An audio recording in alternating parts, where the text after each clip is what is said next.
Alam mo ba, nung ako ay zero knowledge patungkol sa usaping pananalapi, lahat ng mga lumalapit sa akin na mag-approach para mag-offer ng kung anumang uri ng investment, katulad na lamang ng mga healthcare, ng mga insurance, lahat ng mga yan, ang tingin ko sa kanila ay mga scammer. Pero nakakatuwang balikan na ako ay napa-attend sa isang seminar na patungkol sa financial literacy dahil lamang sa utang.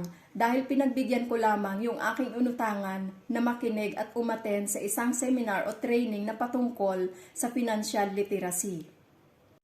Ang training na ito ay pinangunahan ng isang senior marketing director ng IMG or International Marketing Group na kung saan dito ko napatunayan na hindi pala lahat ay mga scammer. Kailangan mo lamang bigyan ng oras na makinig at matuto doon sa kanilang mga itinuturo para maiwasan ang mga scammer.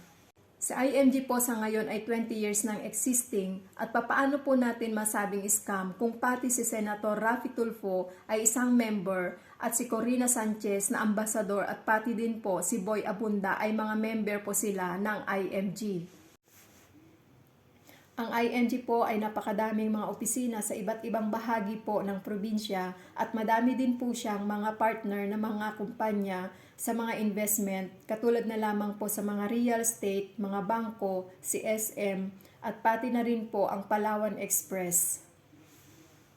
Kaya nga po napaka-importante na tayo ay makinig at umattend sa mga training at sa mga seminars na kung saan dito po natin matututunan kung papaano po natin ma-handle ng maayos yun pong ating pananalapi. Katulad ko din po noon, ako ay takot at sa ngayon ay ine-enjoy ko na po ang mga benefits na ibinibigay po ni IMG.